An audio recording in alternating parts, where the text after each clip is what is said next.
Ignorance and emotional manipulation resurfaced this weekend when US President Donald Trump erupted on social media, threatening a fast, vicious, and swift military invasion of Nigeria to stop a supposed genocide against Christians.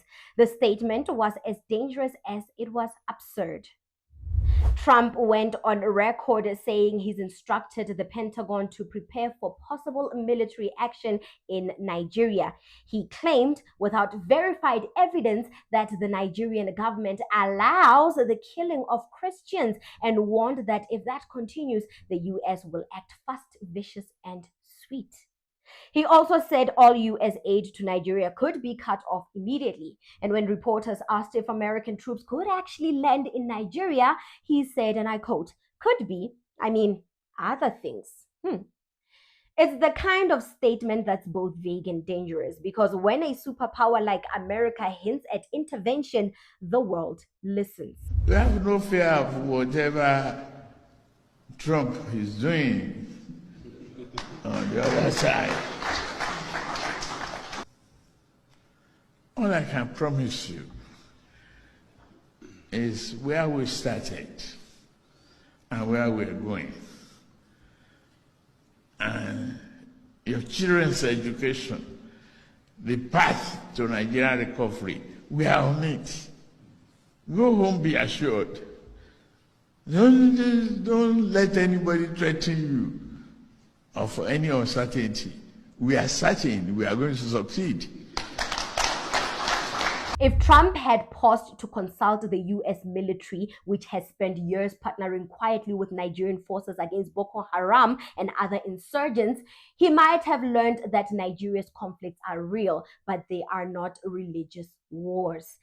It is astonishing that the United States spends billions of dollars annually on intelligence gathering, yet its political leaders can still be so profoundly misinformed about Africa's most populous country. Yes, Christians in parts of Nigeria have suffered horrific violence from extremists, but so too have Muslims, often in even greater numbers. In Borno, Yobe, and Adamawa, the heart of the Boko Haram insurgency, most victims have been Muslim civilians murdered for rejecting the group's nihilistic ideology. This strategy is familiar though. It echoes the white genocide narrative promoted by far-right activists about Afrikaner farmers, a storyline that Trump administration once happily adopted before quietly erasing it from the discourse. As with some Afrikaners, many Nigerian Igbos feel that they are the victims of discrimination, second-class citizens in a country that has never quite healed the wounds of the Biafran Civil War of 1967 to 1970. Nigeria's government didn't waste time. They called the threat what it is, a dangerous overreach and a violation of sovereignty. Officials reminded Trump that Nigeria is a secular state with constitutional protection for all religions. Yes, there are real security issues: Boko Haram, farm herder conflict, ethnic tensions, but simplifying all of that as Christian persecution is not only inaccurate, it's inflammatory. It paints a complex country as a helpless victim waiting for a Western savior, and that's not who Nigeria is. So let's be honest. Trump's sudden concern for Nigerians Christians is political theater. Back home, he's appealing to his evangelical base, the same base that sees Africa through a missionary lens.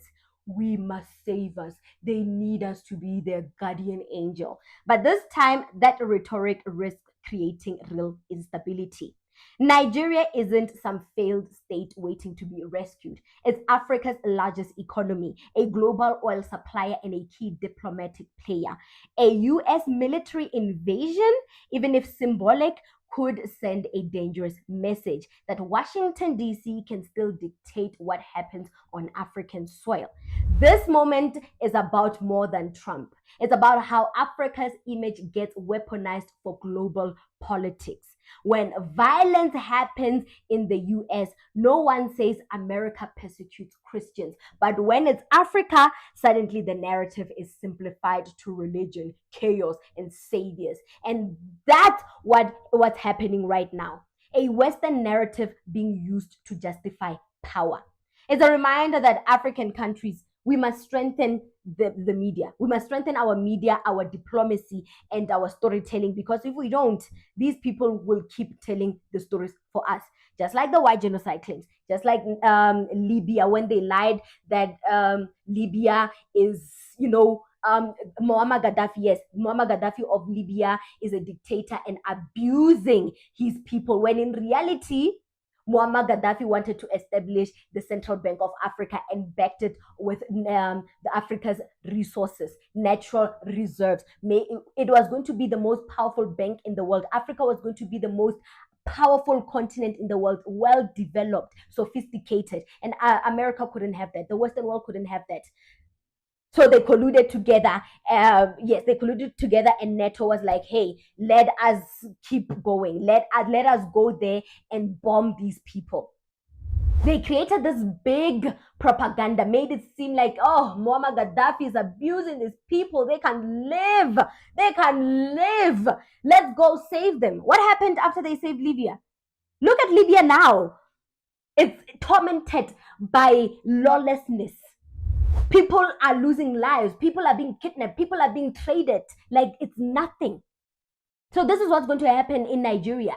After the intervention, you will be a lawlessness state, and anything and everything can happen. Your economy will fall into a black hole, into a vacuum, and with no one to save you, because they would have stolen all your natural reserves. They would have stolen all your crude oil. They would have stolen all your resources. If you don't wake up, these people will continue telling the story for us if we don't fight for our state, if we don't fight for our sovereignty, if we don't defend our sovereignty, our constitutions. They'll keep mingling or meddling into our domestic affairs. Of one, so that they can reassert their dominance into our sovereignty, into our states. And two, to steal from us. Three, to prove a point that they are the masters. And everything they say goes, if we are not careful. So please don't get it twisted. I'm glad that Nigeria has replied to the US. I never thought they would, but they need a little bit of oomph, a little bit more power to actually show that, yes, there is a problem in Nigeria. There is a problem in Nigeria. Just like any other state, there is conflict. But we cannot simply just say it's a Christian genocide and the government is allowing the killings of Christians. You're making it seem like it's this elaborate plan from the government to allow the murdering of Christians, making it political, twisting their arm so that they can stop refining crude oil in their country and export it to you so that they can, buy it triple the price. Stop making this about business. Stop making this political. It's just any normal conflict like every country is facing. Every country in Africa has their own conflict. It's not that deep.